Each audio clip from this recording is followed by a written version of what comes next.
तो बेटा हम लोगों ने ये देख लिया था कि इलेक्ट्रोलिसिस के प्रोडक्ट हम लोग कैसे पता करते हैं रिएक्टिव इलेक्ट्रोड्स के प्रेजेंस में और नॉन रिएक्टिव इलेक्ट्रोड्स के प्रेजेंस में। अब हम लोग जो स्टडी करने वाले हैं वो है लॉज ऑफ इलेक्ट्रोलिसिस, मतलब कौन से लॉ इलेक्ट्रोलिसिस को जो है गवर्न करते हैं। This I would say would be the most important part of the electrolysis या फिर इलेक्ट्रोलाइटिक सेल, राइट। तो चलिए इसको हम लोग देख लेते हैं एक बार। So let's talk about laws of electrolysis. There are two laws of electrolysis and both the laws are given by Faraday's, तो इनको बोलते हैं Faraday's laws of electrolysis।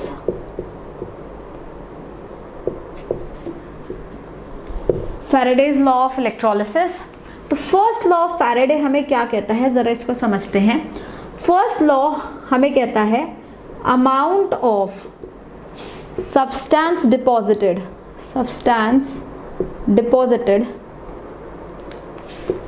at any electrode substance or the amount of substance deposited at any electrode is directly proportional to the charge pass, directly proportional to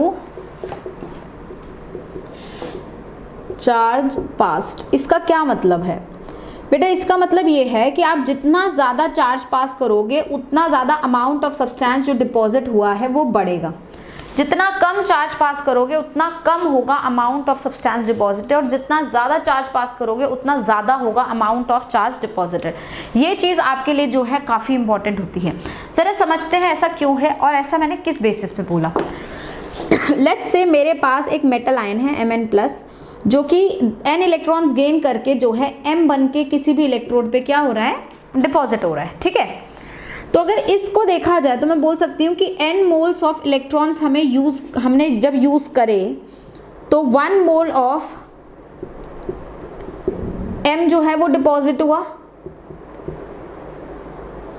तो जब मैं n moles of electron पास करूंगी तो 1 मोल m का जो होगा deposit होगा। 1 मोल m का क्या मतलब होता है? 1 मोल m मतलब मोलर मास, किसी भी एलिमेंट का मोलर मास उसका 1 मोल होता है। तो मास देखा जाए तो molar mass of substance is deposited, right. इसका क्या मतलब है जरा यहाँ समझते हैं कि मैं एक एलिमेंट ले लेती हूँ एल्यूमिनियम, 3 इलेक्ट्रॉन्स पास करूंगी तो जाके एल्यूमिनियम डिपॉजिट होगा। इसका मतलब जब 3 मोल इलेक्ट्रॉन पास होंगे तो 1 मोल एल्यूमिनियम डिपॉजिट होगा। 1 मोल एल्यूमिनियम मतलब 27 ग्राम। तो सोचो चार्ज पास अगर आप ज़्यादा कर दोगे, ज़्यादा चार्ज पास करोगे मतलब ज़्यादा नंबर ऑफ इलेक्ट्रॉन्स होंगे, मतलब number of moles of electrons भी जो होंगे बढ़ जाएंगे। तो अगर ये बढ़ेंगे तो मास ऑफ सब्सटेंस डिपॉजिटेड भी क्या होता जाएगा, बढ़ता जाएगा। तो हमने इसी रिलेशन से बोला है कि मास ऑफ सब्सटेंस डिपॉजिटेड जो है वो डायरेक्टली प्रोपोर्शनल है चार्ज पास से। यहाँ तक क्लियर हुआ। सिमिलरली लेट्स से मैं ऑक्सीजन वाटर का रिएक्शन लिखती हूँ। तो वाटर मेरा दे रहा है लेट्स से O2 + 4H+ और 4 इलेक्ट्रॉन, ठीक है। अब इसमें कैथोड पे या जो भी रिएक्शन हो रही है उस केस में एनोड पे ऑक्सीजन गैस निकल रही है। तो मैं बोल सकती हूँ जब 4 मोल इलेक्ट्रॉन के पास हुए तो 1 मोल ऑक्सीजन गैस जो है वो इवॉल्व हुई, है ना। प्रोडक्ट ऑफ इलेक्ट्रोलिसिस क्या है वो देखना है, ऐसा नहीं कि हमेशा डिपॉजिटेड हो, डिपॉजिट हो, इवॉल्व हो, जो भी है मतलब उस बेसिस पे आपको रिलेट करना है। तो 4 मोल इलेक्ट्रॉन के इन्वॉल्व हुए तो 1 मोल ऑक्सीजन डिपॉजिट हुआ। ये 1 मोल ऑक्सीजन मतलब 32 ग्राम। तो अगर आप इसे 8 मोल कर देंगे तो ये आपका और 64 ग्राम हो जाएगा। तो लाइक वाइज जैसे जैसे मोल्स ऑफ इलेक्ट्रॉन या अमाउंट ऑफ चार्ज पास बढ़ेगा वैसे वैसे मास of substance deposited, mass of any substance deposited. अब देखिए यहाँ पे हम ऑक्सीडेशन रिडक्शन की बात नहीं कर रहे हैं। मास सब्सटेंस का डिपॉजिट ऑक्सीडेशन में हो रहा है या रिडक्शन में हो रहा है, गैस इवॉल्व ऑक्सीडेशन प्रोसेस से हो रही है या रिडक्शन प्रोसेस से हो रही है, वो मतलब नहीं है। इलेक्ट्रॉन पास हो रहा है, इलेक्ट्रॉन लूज हो रहा है, मतलब नहीं है। बस इलेक्ट्रॉन चाहे लूज हो रहा है चाहे गेन हो रहा है, आप उसको रिलेट करिए उस सब्सटेंस से जो प्रोडक्ट बन रहा है या फिर उस सब्सटेंस से जैसे जो इलेक्ट्रोलाइज हो रहा है। इसमें मैं ये भी बोल सकती हूँ 4 मोल्स वाटर इलेक्ट्रॉन्स के यूज हुए तो 2 मोल वाटर इलेक्ट्रोलाइज हुआ, है ना। ये 1 मोल ऑक्सीजन बना, मतलब जो सेम मोल कॉन्सेप्ट लगता है वही लग रहा है यहाँ पे, ठीक है। यहाँ पे मैं ये भी बोल सकती हूँ अगर 3 मोल्स इलेक्ट्रॉन के गए तो 1 मोल एल्यूमिनियम डिपॉजिट हुआ, वैसे 1 मोल एल्यूमिनियम आयन का यूज भी तो हुआ। तो one and the same thing, I am just relating it with a unitary method, ठीक है। यहाँ बात समझ आती है। तो n मोल्स इलेक्ट्रॉन जो हुए तो ये किया, तो 1 मोल अगर इलेक्ट्रॉन के यूज होंगे बेटा तो कितना अमाउंट डिपॉजिट होगा, तो अमाउंट जो डिपॉजिट होगा वो होगा मोलर मास बाय n। अब किसी भी ऑक्सीडेशन रिएक्शन में या रिडक्शन रिएक्शन में, हाफ रिएक्शन की मैं बात कर रही हूँ, only half reactions, in that case n factor हमेशा नंबर ऑफ इलेक्ट्रॉन्स बनते हैं। तो इस केस में आप ये देखिए molar mass by n factor हमेशा क्या बनता है, इक्विवेलेंट वेट। तो इसको मैं बोल सकती हूँ इक्विवेलेंट वेट ऑफ सब्सटेंस। तो that means when 1 mole of electron is pass मतलब गेन हुए लूज हुए से मतलब नहीं है, pass, then equivalent weight of substance, equivalent weight of substance is deposited. Equivalent mass of substance जो है डिपॉजिट हुआ या इवॉल्व हुआ या समथिंग लाइक दिस, इवॉल्व या डिपॉजिट जो भी हुआ उस तरीके से आप रिलेट कर सकते हैं, ठीक है। अब ध्यान दीजिएगा 1 इलेक्ट्रॉन के ऊपर चार्ज कितना होता है, 1.6 × 10⁻⁻19 कूलम का चार्ज होता है एक इलेक्ट्रॉन पे। तो 1 मोल इलेक्ट्रॉन पे क्या चार्ज होगा बेटा, 6.022 × 10⁻23 × 1.6 × 10⁻⁻19 का कूलम का चार्ज होगा। इसको बोला जाता है 96500 कूलम। जब आप इसे सॉल्व करते हैं तो वैल्यू आता है 96500 कूलम, जिसको मैं बोलती हूँ 1 फैराडे। तो 1 मोल ऑफ इलेक्ट्रॉन पे हमेशा क्या चार्ज रहता है बेटा, 1 फैराडे। तो इसको अपन लोग ऐसे भी बोल सकते हैं, जब 1 मोल इलेक्ट्रॉन का पास हुआ तो इक्विवेलेंट वेट के अमाउंट डिपॉजिट हुआ, और 1 मोल इलेक्ट्रॉन मतलब 1 फैराडे चार्ज। तो 1 फैराडे का जब चार्ज होता है तो अमाउंट ऑफ सब्सटेंस डिपॉजिटेड क्या होता है, इक्विवेलेंट वेट ऑफ सब्सटेंस जो होता है वो हमेशा डिपॉजिट करता है। ये आपका रिलेशन हुआ। 2 फैराडे मतलब 2 times of equivalent weight, 3 Faraday मतलब 3 times of equivalent weight, like this. और इक्विवेलेंट वेट आपका जो निकाला गया वो मोलर मास बाय n निकाला गया। n है आपके किसी भी हाफ रिएक्शन में कितने इलेक्ट्रॉन्स इन्वॉल्व हो रहे हैं, जैसे कि इधर n वैल्यू है 3, इधर n वैल्यू है 4, like this. Do you understand the point, right. तो अब इधर आते हैं, जब हमने बोला था मास of substance deposited directly proportional है चार्ज के, तो इसको मैं Z × Q कर देती हूँ। Z को मैं बोलती हूँ इलेक्ट्रोकेमिकल इक्विवेलेंट, ऐसा लिख सकती हूँ क्योंकि प्रोपोर्शनैलिटी कांस्टेंट मुझे लगाना पड़ेगा ना जब मैं प्रोपोर्शनैलिटी साइन हटाऊंगी, है ना। तो सोचो इस केस में अगर मैंने W को इक्विवेलेंट मास कर दिया तो चार्ज आपका क्या हो जाएगा, 1 फैराडे या 96500 कूलम। अभी डिस्कस करा कि जब चार्ज आपका 1 फैराडे होगा, 96500 कूलम होगा, तो अमाउंट ऑफ सब्सटेंस डिपॉजिट हमेशा इक्विवेलेंट वेट के बराबर होगा। तो यहां से आप Z का वैल्यू इक्विवेलेंट वेट निकाल सकते हैं, इक्विवेलेंट वेट बाय 96500। तो this is the value of electrochemical equivalent. तो मेरा फाइनल फॉर्मूला क्या बनता है फर्स्ट लॉ से जो आया मेरे पास, वो बन सकता है W is equals to equivalent weight by 96500 into charge. तो ये हो गया मेरा formula according to first law of Faraday's. और आप इसमें चार्ज को करंट इनटू टाइम भी लिख सकते हैं। तो ये भी आप एक काम कर सकते हैं कि आप इसे लिख दें current into time, but time आपको सेकेंड्स में लेना पड़ेगा बेटा, ये ध्यान रखेंगे। तो यही है मेरा first law of Faraday's, right. हालांकि ये कोई बहुत बड़ी चीज नहीं है, फॉर्मूला जो मैंने डिराइव करा बहुत सिंपल है, आपको बेसिक से स्टिक रहना है। देखिए आप फॉर्मूला याद कर लीजिए, उसमें कोई बुराई नहीं है, फॉर्मूला बना लेंगे, सवाल भी बन जाएंगे फॉर्मूला से। लेकिन फॉर्मूले से सिर्फ कुछ ही तरीके के सवाल बन सकते हैं, जिसमें क्या हो सकता है, मास दे रखा है चार्ज पूछ लिया है, या फिर चार्ज दे रखा है मास पूछ लिया, मास चार्ज दे रखा है टाइम पूछ लिया, कुछ ऐसे सवाल बनेंगे। लेकिन अगर मेरा सवाल वैसा हो ही ना, मेरा सवाल डायरेक्ट हो, तो मुझे फॉर्मूले में घुसने की जरूरत नहीं है, मुझे अपने कॉन्सेप्ट पे स्टिक रहना है। और मेरा कॉन्सेप्ट है ये जिसको मैंने सर्कल किया, दैट्स माई कॉन्सेप्ट। अगर आप इतनी ही बात पकड़ के रखते हैं तो अगर आप फॉर्मूला याद रखें या ना रखें, आपके सारे सवाल बनेंगे। तो this is the concept that you stick to the basics. और इस कॉन्सेप्ट में एक चीज इंपॉर्टेंट है, वो क्या है बेटा, ये reaction, the half reaction that is for the electrolysis. तो ये हाफ रिएक्शन आपको लिखनी आनी ही चाहिए। तो इसलिए जब मैं इलेक्ट्रोलिसिस का प्रोडक्ट आपको समझा रही थी तो हर प्रोडक्ट का मैंने हाफ रिएक्शन जरूर लिखा था। तो हाफ रिएक्शन लिखने की आदत डालेंगे, बिना हाफ रिएक्शंस के सीधा सवाल को सॉल्व नहीं करेंगे। इतनी सी चीज समझते तो हमारा फैराडेज फर्स्ट लॉ बनता है, ठीक है। बात क्लियर हुई। अब 2-4 न्यूमेरिकल करते हैं, आप एकदम से समझ जाएंगे कि फैराडे का फर्स्ट लॉ आपको क्या कह रहा है। क्लियर। जैसे बेटा ये 2 क्वेश्चंस है हमारे पास, इन दोनों क्वेश्चंस को हम एक एक करके एनालाइज करते हैं ताकि हम फैराडे का फर्स्ट लॉ यूज करना सीखें, ठीक है। Let's first talk about the first question. तो solution to the first question, this is the first question, this one is second. देखिए क्या कह रहा है, constant current of 30 ampere is pass through aqueous solution of NaCl। अब यहाँ सोच लो, aqueous solution दे रखा है NaCl का, तो आपको पता है एक्वस सोल्यूशन ऑफ NaCl में इलेक्ट्रोलिसिस किस किस का होता है भैया, आपको पता है हाइड्रोजन निकलती है और Cl2 निकलता है, ठीक है। तो एनोड पे जो है आपका क्लोरीन जाएगा, तो Cl-2 Cl- जो है Cl2 गैस इवॉल्व करेगा 2 इलेक्ट्रॉन्स, और कैथोड पे आपका वाटर जाएगा, तो H2O 2 वाटर जो है वो आपको देगा H2 gas plus OH- 2OH- plus यहाँ 2 इलेक्ट्रॉन्स होंगे। तो ये आपका बेसिकली एक रिएक्शन जो होता है आपका एक्वस NaCl के प्रेजेंस में होता है, ठीक है। अब मैंने जो करंट पास किया है वो है 30 एम्पियर का बेटा, और टाइम क्या लिया 1 आवर, तो टाइम मैंने कहा सेकेंड्स में लेना, तो 1 आवर मतलब 60 मिनट्स, तो मिनट्स इतने हो गए और 1 मिनट इज टू 60 सेकेंड, मतलब इतने सेकेंड्स हो गए, है ना। तो इसका मतलब 3600 सेकेंड्स हो गए मेरे पास। टाइम हमेशा सेकेंड्स में लेंगे, इसे याद रखेंगे, ठीक है। Now how many grams of NaOH is produced and how many liters of Cl2 is produced? तो सबसे पहले हम ये लोग कर लेते हैं, how many liters of Cl2 is produced, इसको देख लेते हैं क्योंकि ये डायरेक्ट है। तो Cl2 इस रिएक्शन में प्रोड्यूस हो रहा है, तो इस रिएक्शन को देखिए, जब आप 2 मोल इलेक्ट्रॉन्स का पास कर रहे हैं तो 1 मोल Cl2 गैस जो है इवॉल्व हो रहा है, हाँ या ना, यही हमने डिस्कस किया।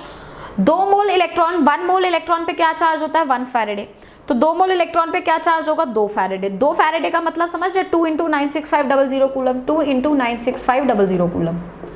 जब मैं इतना चार्ज पास करूंगी तो 1 मोल Cl2 का जो है लिबरेट होगा।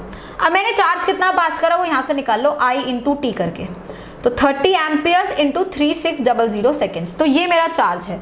तो 30 × 3600 सेकेंड्स जब चार्ज पास करूंगी तो Cl2 का मोल्स हो जाएंगे 1/2 × 96500 into 30 into 3600, right this.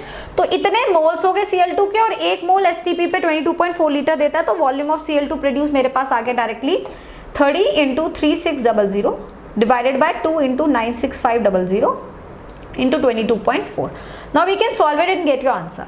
Now the way I have solved this question is a very direct way. I have just used a unitary method, है ना। तो ये मैंने unitary method से किया। अगर आप unitary method से नहीं करना चाहते, इसी क्वेश्चन को सेकेंड मेथड से सॉल्व करें, that is the formula method. तो वो फॉर्मूला मेथड क्या है, W लगा लो, equivalent weight into I into T by 96500, that is what is the formula is. But इस फॉर्मूले में यहाँ से आएगा mass of chlorine which is evolve, but मुझे मास नहीं निकालना, मुझे निकालना है बेसिकली वॉल्यूम, और वॉल्यूम को मैं STP पे रिलेट करूंगी बेटा किससे, मोल से। तो मैं एक सिंपल सा काम करूंगी, मैं इक्विवेलेंट वेट का फॉर्मूला लिखूंगी which is molar mass by n factor.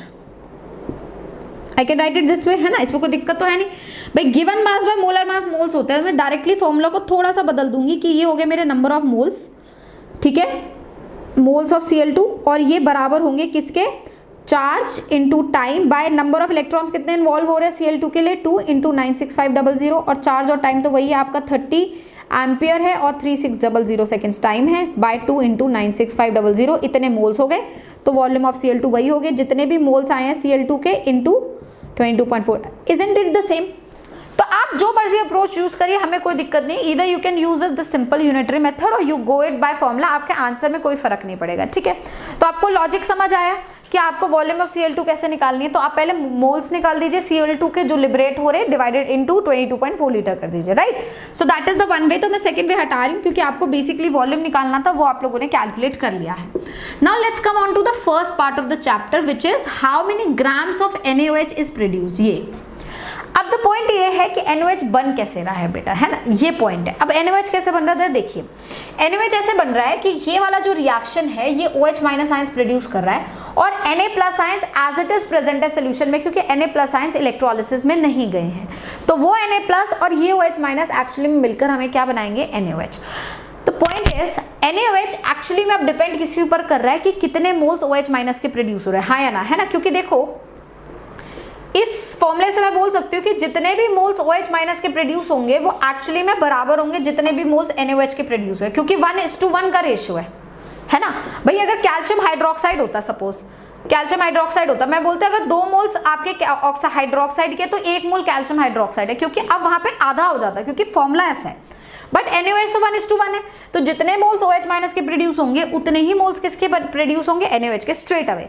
तो आपको बस अब इस रिएक्शन को इस्तेमाल करके OH माइनस के मोल्स निकालने, बात तो एक ही पड़ रही है।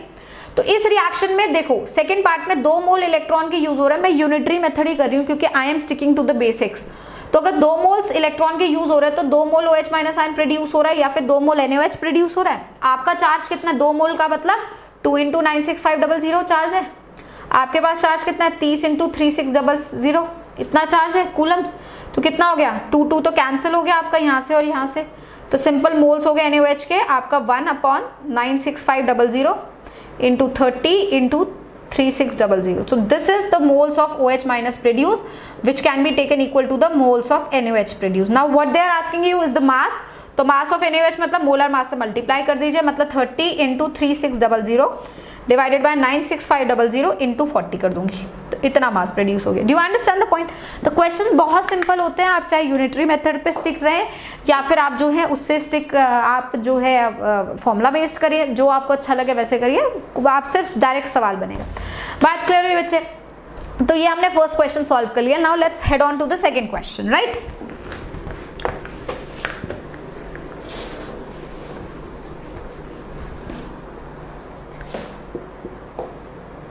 Question number 2. How many atoms of calcium will be deposited from a solution of calcium chloride by a current of this ampere is flowing for this second? Straight away question है, बस इसने आपसे एटम्स पूछे calcium के, तो कोई बात नहीं, मोल्स निकाल लो, इंटू एवोगाड्रोस नंबर कर लेना, एटम्स आ जाएंगे कैल्शियम के.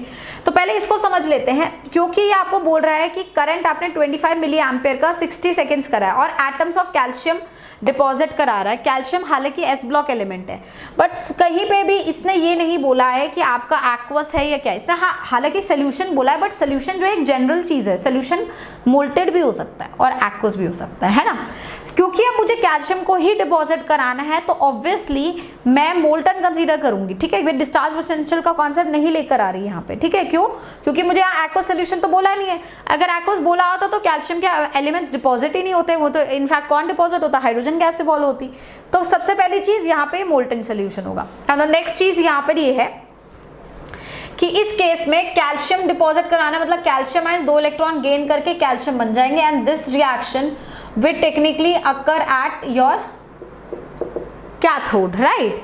तो यहां से आपको पता चल रहा है कि अगर 2 मोल इलेक्ट्रॉन के हैं तो 1 मोल कैल्शियम डिपॉजिट होगा. 2 मतलब 2 इंटू 96500 कूलम चार्ज आप दे रहे हो तो 1 मोल कैल्शियम होगा. और आपका चार्ज कितना है, यहां से देख लीजिए, चार्ज आपका 25 मिली एम्पियर मतलब 10⁻³ एम्पियर इंटू करंट 60 सेकेंड्स, तो इतना है आपके पास, है ना. तो आप इसको कर दीजिए 33 कैरी ओवर हो गया आपका, ये हो गया आपका -3, तो that will come out to be 1.5 coulombs approximately, है ना. तो इतने का इतना है, तो आपके पास कितना हुआ, 2 इंटू 96500 है, और आपके पास कितना कूलम है, 1.5. तो 1.5 के लिए approximately 1 mole divided by 2 into 96500 into 1.5. अब ये हो जाएगा बेटा मोल्स ऑफ कैल्शियम. आपको एटम्स निकालने हैं, multiply this with the Avogadro's number. तो 1.5 डिवाइडेड बाय 2 इंटू 96500,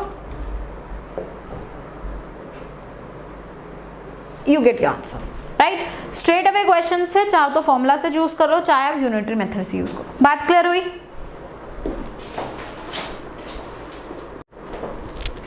चलिए अब ये 3 क्वेश्चंस हम लोग और जो है देखते हैं. They are again on the basis of first law, right. ये तीनों क्वेश्चन जो मैं बोलूंगी एक तरीके से द मोस्ट इंपॉर्टेंट क्वेश्चंस हैं जो फैराडेज लॉ से पूछे जा सकते हैं, राइट. तो सबसे पहले अगेन इसको 1 2 3 बोल देते हैं, 1 2 and 3. Let's move on to this question. या फिर ऐसा करते हैं, पहले 2 कर चुके हैं तो इसे कर देते हैं 3, ये कर देते हैं 4 और ये कर देते हैं 5, ठीक है. तो let's talk about question number 3 first. तो find out the density of copper, नहीं, the density of copper is given to you. Find out the number of coulombs needed to plate an area of this square with the thickness of this centimetre using copper sulphate. देखिए area ये दे रखा है, मतलब आपको technically करना क्या है, आप कॉपर सल्फेट का इलेक्ट्रोलिसिस करेंगे, कॉपर डिपॉजिट होगा. आपको उतना कॉपर डिपॉजिट कराना है ताकि वो जो कॉपर है इस प्लेट को इस थिकनेस और इस एरिया के साथ कवर कर सके. मतलब टेक्निकली मैं अगर ये बोलूँ कि यहाँ से ये area into the thickness which is height of the plate, मैं प्लेट का वॉल्यूम निकाल सकती हूँ. तो वॉल्यूम ऑफ प्लेट अगर मैं निकालूँ तो वो बनेगा मेरा 10 इंटू 10 इंटू 10⁻⁻², मतलब 1 सेंटीमीटर क्यूब मेरा एरिया है, ठीक है, वो वॉल्यूम है प्लेट का. तो जितना वॉल्यूम प्लेट का है वो ये रहा, और डेंसिटी कॉपर की कितनी दे रखी है, ये. भाई कॉपर भी तो आपको उतना ही चाहिए ना. अगर आप उसे एक लेयर, भाई एक चीज मैं बोलती हूँ, लेट्स से ये मेरा, आप इसे मान लो for example, let's take this duster. If I take this duster, I am saying the area is given to me. I have to cover this entire duster with copper. तो मुझे उतना ही volume copper का चाहिए जितना volume इस plate का होगा. तो मैंने वॉल्यूम प्लेट का निकाल लिया, एरिया इंटू हाइट करके, इंटू थिकनेस करके. अब मेरे को इतना ही कॉपर चाहिए, मतलब वॉल्यूम आ गया मेरे पास कॉपर का, तो यही वॉल्यूम यूज होगा कॉपर का. और डेंसिटी कॉपर की दे रखी है, तो मास ऑफ कॉपर यूज क्या होगा,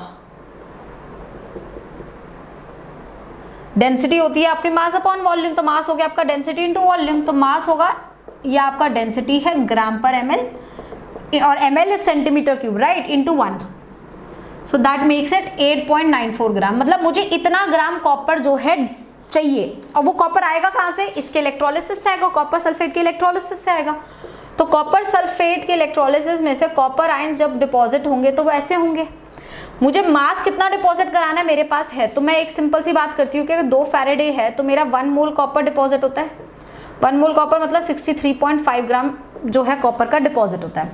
मुझसे पूछ रहा है कितनी आपको इलेक्ट्रिसिटी लगेगी, कितने कूलम्स लगेंगे, तो उल्टा कर लेते हैं। 63.5 ग्राम अगर कॉपर डिपॉजिट कराते हो तो 2 फैराडे चार्ज लगता है, आपको डिपॉजिट कराना है 8.94 मतलब 2/63.5 इंटू 8.94 फैराडेज लगेगा। तो चार्ज का कूलम कितना हुआ है, चार्ज का कूलम में देखा जाए तो इसको 96500 से मल्टीप्लाई कर देना, तो टेक्निकली इनटू इतना कूलम ऑफ चार्ज लगेगा आपको, तब जाके आपके पास सफिशिएंट कॉपर होगा ताकि आप इस वॉल्यूम को जो है कवर कर सकें। बात क्लियर हुई? तो इस तरीके के भी काफी क्वेश्चंस आपको देखने को मिलेंगे, ठीक है। Head on to the next question. Same question है, सिंपल है, बस एक फर्क यहाँ पे ये है कि करंट एफिशिएंसी वाला फंडा आ गया। यहाँ पे क्या है जरा देखते हैं कि करंट है 3 एम्पियर का जो मैंने पास किया 2 घंटे के लिए, कॉपर सल्फेट का सोल्यूशन है और 3 ग्राम कॉपर जो है वो डिस्चार्ज हो गया, 3 ग्राम ऑफ कॉपर डिस्चार्ज। अब मतलब सीधी सी बात है भैया, एक बात बताओ मुझे, जितना मोल्स कॉपर 2+ का डिस्चार्ज होगा, यूज होगा, उतना ही मोल कॉपर का बनेगा ना, रेशियो तो वही रहेगा। तो अगर जितना मास डिस्चार्ज हुआ है उस मास को मैं मोलर मास ऑफ कॉपर से डिवाइड करूं तो मोल्स आ जाएंगे कॉपर +2 के जो डिस्चार्ज हुए, तो उतने ही मोल्स कॉपर के बनेंगे ना। तो टेक्निकली मेरा करंट है 3 एम्पियर का, टाइम वो ले रहा है 2 घंटे और वो डिस्चार्ज कर रहा है 3 ग्राम कॉपर को। मुझे एफिशिएंसी निकालनी है करंट की, तो एक काम करते हैं, सबसे पहले निकालते हैं कि 3 ग्राम कॉपर +2 को डिस्चार्ज कराने के लिए कितना करंट आपको चाहिए, ठीक है। तो 3 ग्राम कॉपर 2+, या मतलब बोल सकती हूं कि मास ऑफ कॉपर डिपॉजिटेड कितना होगा, वो 3 ग्राम ही होगा ना, सही बात है, क्योंकि मोल्स अगर सेम है तो मासेस भी सेम हो गए आपके। तो mass of copper deposited 3 gram होगा, तो W is equals to equivalent weight into I into T by 96500। ये है आपका लॉजिक है। आपका मास है 3 ग्राम, इक्विवेलेंट वेट हुआ molar mass 63.5 by number of electrons कितने होंगे, रिएक्शन लिखी हुई है 2 होगा। करंट में निकाल लेती हूँ, टाइम मुझे दे रखा है बच्चे कितना, 2 आवर्स, 2 मतलब इंटू 60 सेकेंड्स, यहाँ 96500। तो यहाँ से मैं I निकाल लेती हूँ, I का वैल्यू कितना आएगा, अब देखा जाए तो 6 into 96500 divided by 63.5 into 2 into 60 I got the I। Now this is the I which you are getting. ये करंट आपको चाहिए, मतलब इतना करंट लगेगा जब 3 ग्राम जाके डिपॉजिट होगा, और आपका कितना करंट लग रहा है, इतना, मतलब जब इतना लगता तो एफिशिएंसी कितनी कहलाती, 100%। और अभी कितना लग रहा है, 3 एम्पियर, तो एफिशिएंसी कितनी होगी वो आप यूनिटरी मेथड करके जो है कैलकुलेट कर सकते हैं। तो मतलब ये करंट अगर यूज होता तो 100% एफिशिएंसी होती है ना, कि इतना ही करंट चाहिए और इतना ही लग रहा है तो आपका 100% एफिशिएंसी। पर आपका करंट कितना लग रहा है, 3 एम्पियर, तो आपका एफिशिएंसी कितनी है आप वहां से कैलकुलेट कर सकते हैं। तो टेक्निकली मैं बोल सकती हूँ परसेंटेज एफिशिएंसी आप यूनिटरी मेथड से जो है नॉर्मली कैलकुलेट कर सकते हैं। बात क्लियर हुई? तो अगर हमें करंट एफिशिएंसी की बात करनी है तो हम लोग बोल सकते हैं कि करंट एफिशिएंसी एक्चुअली में अगर फॉर्मूला निकाले तो हो सकती है कि एक्चुअल करंट कितना पास हो रहा है, तो एक्चुअल करंट या फिर कैलकुलेटेड करंट मैं बोल सकती हूँ एक तरीके से, जो आपने यहाँ से निकाला। बेटा आप इसे सॉल्व कर लीजिए, सॉल्व करके आप अप्रोक्सीमेटली जो इसे निकालेंगे, ये आपका गया 3, ये 2 0 यहाँ से गए, ये 1.2 के एम्पियर के आसपास आएगा, ठीक है। ऑब्वियसली कम ही आएगा 3 एम्पियर से, है ना, क्योंकि 3 एम्पियर तो मतलब अगर आपकी एफिशिएंसी कम है, मतलब वो कम इफेक्टिव है करंट, तो आपको ज़्यादा करंट चाहिए होगा ना उस पर्टिकुलर मास को डिपॉजिट कराने के लिए। मतलब यहाँ से जो भी निकालेंगे वो आपका कम ही आएगा, है ना। तो एक सिंपल सा सेटअप मैंने कर लिया यहाँ पे कि अप्रोक्सीमेटली निकालना इसी के आसपास आएगा। तो मैं बोल सकती हूँ कि जो करंट आप निकाल रहे, कैलकुलेट कर रहे हैं, डिवाइडेड बाय जो एक्चुअल करंट फ्लो कर रहा है इनटू आप अगर 100 कर देंगे तो करंट एफिशिएंसी आ जाएगी। तो इस चीज़ को आप बस सॉल्व कर लीजिए, आपका जो है आंसर आ जाएगा। तो लॉजिक सिर्फ इतना सा है कि आप जो फॉर्मूले में लिख रहे हैं ऊपर करंट, वो होगा करंट जो आप कैलकुलेट कर रहे हैं assuming 100% efficiency divided by current which is actually passing into 100। ये आपका करंट एफिशिएंसी का फॉर्मूला है ना। क्यों? क्योंकि आप ये लॉजिक सेट करो कि आपका जो अगर 100% एफिशिएंसी है तो कम ही करंट लगेगा, और एफिशिएंसी अगर 100% से कम है तो ज़्यादा करंट लगेगा, उल्टा होगा ना, ज़्यादा करंट देना पड़ेगा आपको, है ना। तो आप इस तरीके से कर सकते हैं, करंट एफिशिएंसी होगी कि जो एक्चुअल करंट 100% एफिशिएंसी मान के आप निकाल रहे हो डिवाइडेड बाय जितना पास हो रहा है, मतलब वो ऑब्वियसली ज़्यादा होगा, इनटू आप क्या कर देंगे 100। बात क्लियर हुई यहाँ तक? तो यहाँ से हम निकाल सकते हैं करंट एफिशिएंसी। अब इसी लॉजिक को सेट करते हुए let's talk about the solution to 5th question. Now this 5th question I would say a very important question, क्योंकि इससे काफ़ी ज़्यादा डिफरेंट क्वेश्चंस हमने पास्ट ईयर्स में देखे हैं जो पूछे जाते हैं। पहले मैं सॉल्व कराती हूँ, फिर इसके वेरिएंट्स डिस्कस करती हूँ आप लोगों के साथ। तो हम आते हैं solution to question number 5। Current of 1.70 ampere is passed to 3 amber solution of this molar zinc sulfate for this seconds। current efficiency 90% है और मोलारिटी निकालना है जिंक का आफ्टर डिपॉजिटिंग। तो टेक्निकली सवाल ये है कि जिंक आयन जो है 2 इलेक्ट्रॉन गेन करके जिंक बनाएंगे। आपके पास इसका इनिशियल कॉन्सेंट्रेशन है, इनिशियल कॉन्सेंट्रेशन बोल लीजिए जिंक आयंस के, वो आपको क्वेश्चन में गिवन है यहाँ से, ठीक है। अब आपके पास जब जिंक आयंस को आपने करंट पास किया, इलेक्ट्रोलिसिस हुई, तो कुछ जिंक आयंस जो है डिपॉजिट हो गए, जिंक में बदल गए। अब सवाल ये पूछा जा रहा है कि क्या कॉन्सेंट्रेशन बची रहेगी। तो जितने डिपॉजिट हो गए अगर वो निकाल लूँ तो वहां से मुझे पता चल जाएगा कितने जो है डिकम्पोज हुए। जो जितने डिकम्पोज करें उसे अगर मैं इनिशियल से सब्ट्रैक्ट कर दूं तो मेरा काम बन जाएगा, है ना। तो लॉजिक सेट किया मैंने, क्या फिर से रिपीट कर देती हूँ एक बार। ये रिएक्शन मुझे बता रही है कि कितने जिंक आयन जो है इलेक्ट्रोलिसिस में जा रहे हैं। तो मैं ग्राम इक्विवेलेंस के हिसाब से कर रही हूँ, तो मिली इक्विवेलेंस या ग्राम इक्विवेलेंस ऐसा कर लेते हैं। ग्राम इक्विवेलेंस ऑफ जिंक जितने डिपॉजिट होंगे वो बराबर होंगे gram equivalents of zinc ions electrolysed. जितना भैया ये इलेक्ट्रोलाइसिस में गया है उतने ही ग्राम इक्विवेलेंस जिंक के बनेंगे ना। तो ये सेट किया मैंने, ठीक है। अब मैं ये देख लेती हूँ कि कितने डिपॉजिट हुए। तो ग्राम इक्विवेलेंस डिपॉजिट कितने हुए, ग्राम इक्विवेलेंस ऑफ जिंक डिपॉजिटेड। ये बेटा कैसे निकालेंगे, सिंपल फॉर्मूला लगाते हैं। आपका फॉर्मूला है W is equals to equivalent weight into 96500 sorry by 96500 into I into T, ये फॉर्मूला है ना। तो given weight by equivalent weight ही तो इक्विवेलेंस होता है। तो इसमें अगर given weight by equivalent weight मैं फिक्स कर दूं यहाँ पे तो वही इक्विवेलेंस आ जाएगा। तो इतने इक्विवेलेंस हो जाएंगे। तो ये चीज़ जो हो गई ये मेरी बन गई ग्राम इक्विवेलेंस। जैसे ग्राम इक्विवेलेंस मोल्स में, अगर मोल्स बनाना होता तो मोलर मास यहाँ रख लेते, इधर 2n से मल्टीप्लाई कर देते। तो आप इस फॉर्मूले को किसी भी सेंस में चेंज कर सकते हो, mass moles gram equivalents like this. तो ये ग्राम इक्विवेलेंस है। तो एक तरीके से मैं बोल सकती हूँ ग्राम इक्विवेलेंस ऑफ Zn+2 जो इलेक्ट्रोलाइज हुए हैं वो कितने हैं। तो जो इलेक्ट्रोलाइज हुए हैं वो उतने ही है जितने डिपॉजिट हुए हैं। मतलब करंट कितना दे रहे हो आपको सवाल में 1.70, लेकिन ये 1.70 सारा नहीं यूज होगा क्योंकि कितना प्रतिशत इफेक्टिव है 90, मतलब करंट का 90% ही यूज होगा। तो ये हो गया करंट इनटू टाइम कितना है 230 सेकेंड्स डिवाइडेड बाय 96500। तो ये बन गया आपका 1.70 इंटू 9 इंटू 23 बाय 96500। तो इतने ग्राम इक्विवेलेंट जिंक आयंस के जो है इलेक्ट्रोलाइज हुए हैं। अब निकाल लो कि ग्राम इक्विवेलेंट जिंक आयंस के इनिशियल कितने हैं। अब इनिशियल कितना है, ये तो मोलारिटी इंटू वॉल्यूम दे रखा है और आपको पता है नॉर्मेलिटी इंटू वॉल्यूम ही ग्राम इक्विवेलेंस होगा। नॉर्मेलिटी क्या होगा, मोलारिटी इंटू एन फैक्टर। तो मेरा जिंक आयन Zn+2 का एन फैक्टर क्या होगा 2।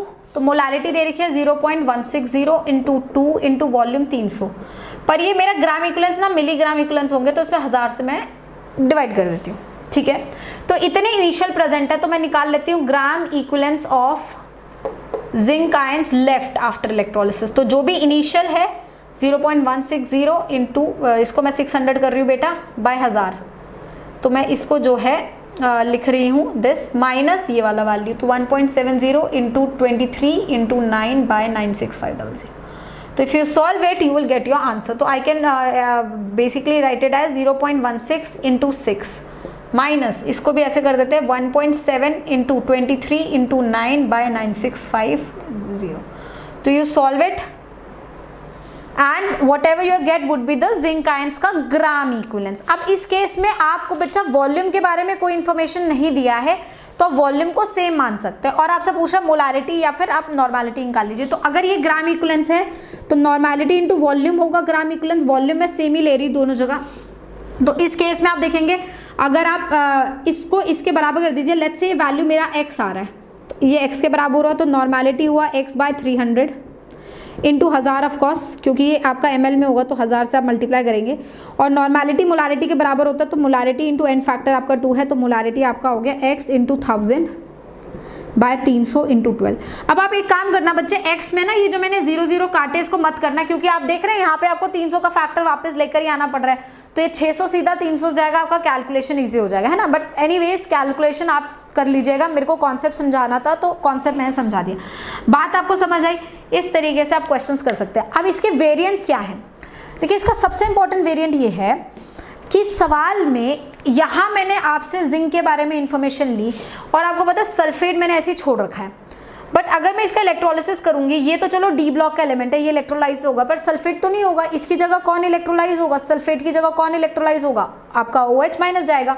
तो OH माइनस जब जाएगा वाटर तो वो O2 बनाएगा, साथ में H+ देगा 4H+ और 4 इलेक्ट्रॉन. ये रिएक्शन होगा ना आप एक तरीके से देखा जाए तो एनोड पे ये रिएक्शन होना है. एनोड पे इस रिएक्शन के साथ आप देख रहे हैं एडिशनल H+ आयंस प्रोड्यूस हो रहे हैं. H+ आयंस प्रोड्यूस होने की वजह से pH से आपसे सवाल पूछे जा सकते हैं. तो ऐसा कर सकते हैं इस क्वेश्चन में कि ये सारी चीजें सेम दें और लास्ट में पूछे भाई कैलकुलेट करो pH ऑफ सोल्यूशन, है ना. या फिर आपसे कुछ डिफरेंट तरीके से सवाल पूछ ले कि pH बताओ सोल्यूशन का, कि pH कितना डिक्रीज होगा. पर ये बात तो पक्की है कि pH डिक्रीज होगा क्योंकि एडिशनल H+ आयंस आएगी तो एसिडिटी बढ़ी है. तो आप सेम काम करेंगे, आप यहाँ पे 4 इलेक्ट्रॉन लेके चलेंगे कि 4 फैराडे अगर होता है तो 4 मोल H+ आयंस के प्रोड्यूस होते हैं. आप कितना करंट पास कर रहे हो उस हिसाब से आपने 4 से निकाल लिया कितने H+ आयंस प्रोड्यूस होंगे. जितने भी H+ आयंस प्रोड्यूस होंगे उस हिसाब से आपका pH सोल्यूशन का जो है डिक्रीज हो जाएगा, है ना. तो इस तरीके से pH रिलेटेड क्वेश्चन काफ़ी ज़्यादा आपको इलेक्ट्रोकेमिस्ट्री में दिखेंगे. इलेक्ट्रोकेमिस्ट्री में आप बहुत सारा मेजर पोर्शन जो आयनिक इक्विलिब्रियम का है उसे टच करने वाले, क्योंकि इसमें बहुत सारे क्वेश्चंस आयनिक से कनेक्ट होकर आते हैं. यहाँ तक बात समझ आई. चलिए अब फटाफट हम लोग जो है सेकेंड लॉ ऑफ थर्मोडायनेमिक्स पे चलते हैं. सेकेंड लॉ ऑफ फैराडेज पे चलते हैं. जो आपका फैराडे का सेकेंड लॉ है बेटा, वैसे देखा जाए तो वो कोई लॉ नहीं है, वो एक्चुअली में फर्स्ट लॉ का ही डिफरेंट फॉर्म है लिखने का. बट फिर भी क्योंकि हमारी किताबों में वो ऐसे सेकेंड लॉ दिया गया है तो हम उसे सेकेंड लॉ की तरह डिस्कस करते हैं. Let's talk about second law of Faraday. ये एक सिंपल सी चीज कहता है, if current is kept same then ratio of substance deposited would be in the ratio of their equivalence weight. क्या बोला मैंने? If the current is kept same the ratio of substance deposited would be in the ratio of their equivalent weights. I would elaborate it more like कि भैया एक ही electrolytic cell है, ठीक है, ये एनोड है ये कैथोड है. तो जब एक ही सेल है तो जितना चार्ज एनोड पे जा रहा है उतना ही कैथोड पे जाएगा. ऐसा थोड़ी कि एनोड ज़्यादा चार्ज लेगा. भाई आपने बैटरी से कनेक्ट किया है, 3 वोल्ट की अगर बैटरी है तो वो जितने इलेक्ट्रॉन प्रोड्यूस कर रही है, सेम नंबर ऑफ इलेक्ट्रॉन अगर एनोड से निकल रहे हैं तो उतना कैथोड पे जा रही है. Vice versa somewhat like this. Electron same है तो चार्ज सेम हुआ. तो किसी भी इलेक्ट्रोलाइटिक सेल में कैथोड और एनोड पे चार्ज सेम होता है, मतलब ये लॉ वैलिड है.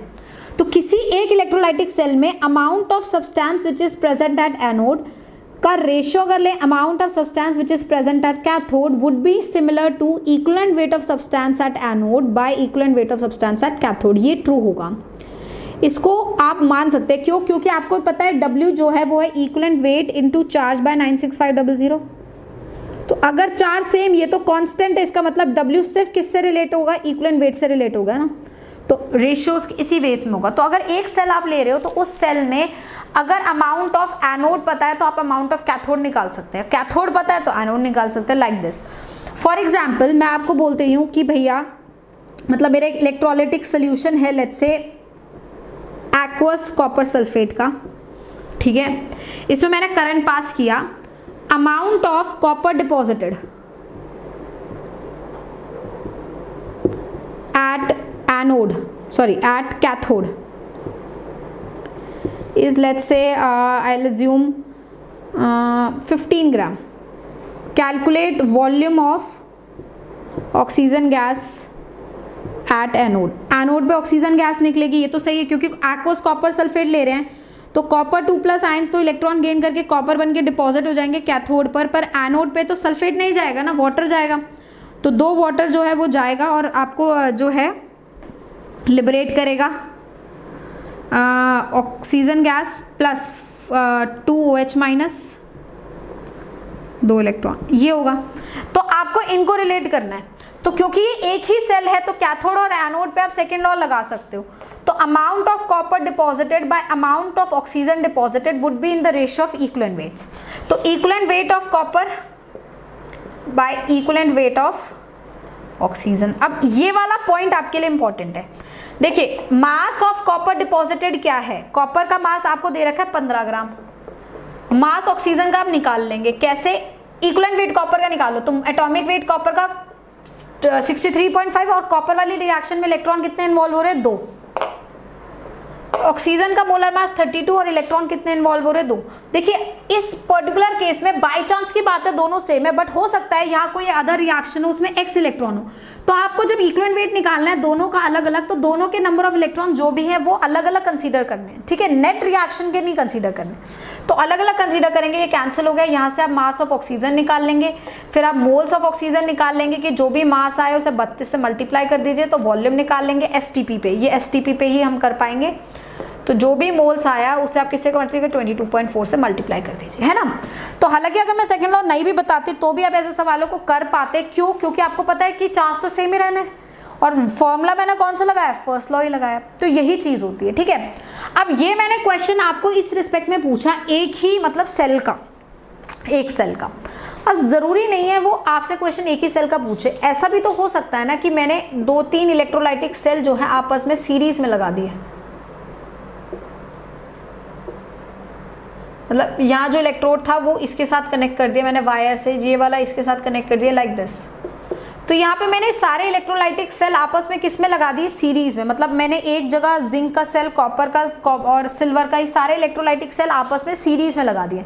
तो जब भी आप सीरीज में किसी भी सेल को लगाते हैं अगेन आपका चार्ज क्या रहता है, सेम रहता है. तो यहाँ पर भी ये चीज क्या होगी, वैलिड हो गई.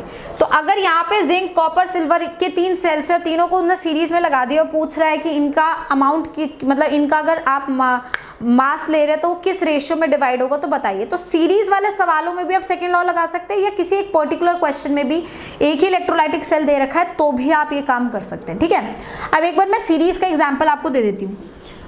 लेट्स से मैं आपसे एक सवाल पूछ रही हूँ सिंपल सा.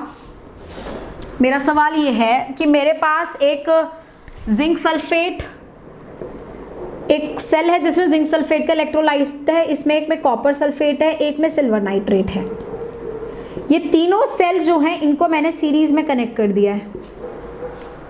ठीक है, तो आप मुझे बताइए mass of zinc is to mass of copper is to mass of silver deposited का रेशो क्या होगा. तो ऑब्वियसली सीरीज में कनेक्टेड तो amount of zinc deposited would be in by amount of copper deposited by amount of silver deposited would be in the ratio of the equivalent weights. तो that would be equivalent weight of zinc divided by equivalent weight of copper divided by equivalent weight of silver. तो इनका जो ratio है वो इनके equivalent weights के ratio में होगा. तो जिंक का इक्विवेलेंट वेट क्या होगा 65 बाय n फैक्टर उसका 2 होता है. इस 2 कॉपर का इक्विवेलेंट वेट क्या होता है 63.5 बाय 2 और सिल्वर का 108 बाय 1. तो इस रेशियो में अमाउंट जो है डिपॉजिट हो रहा है वो इस रेशियो में होगा. समझ रहे हो. इसको आप सपोज मैं बोलती नंबर ऑफ मोल्स जितने जिंक के डिपॉजिट हो रहे हैं, नंबर ऑफ मोल्स जो कॉपर के डिपॉजिट हो रहे हैं, जब नंबर ऑफ मोल्स सिल्वर के डिपॉजिट हो रहे हैं, इनका क्या रेशियो है. तो जब मासेस का रेशियो ये है तो मोल्स का भी निकाल सकते हैं ना. तो मोल्स ऑफ जिंक कितना होगा बेसिकली अगर आप देखो तो मास ऑफ जिंक बाय 65 होगा, moles of mass of copper by 63.5 होगा और ये होगा आपका मास ऑफ सिल्वर बाय 108. यही मोल्स होंगे और मासेस का रेशियो ये है. तो 65 तोड़ दो तो 1:2 1:2 इसका रेशियो होगा. समझ रहे हो. आप इसको और अच्छे से लिखो तो 1:1:2 का रेशियो होगा. ठीक है। तो इस तरीके से भी आपको क्वेश्चन पूछे जा सकते हैं। तो सेकंड लॉ तब यूज करेंगे जब आपको बोल दिया जाए कि बहुत सारे सेल से सीरीज में है तो चार्ज सेम होगी, सेकंड लॉ, या फिर एक ही सेल में कैथोड पे जो अमाउंट निकल रहा है वो दे रखा है एनोड पे पूछा जाए, या एनोड का दे रखा है कैथोड पे पूछा जाए, तो भी आप यही काम कर सकते हैं। बात क्लियर हुई? तो हम फैराडेज लॉ के साथ हम जो इलेक्ट्रोलाइटिक सेल है उसको खत्म करते हैं। अब आगे हम लोग बढ़ेंगे इलेक्ट्रोकेमिकल सेल की तरफ। बात क्लियर हुई?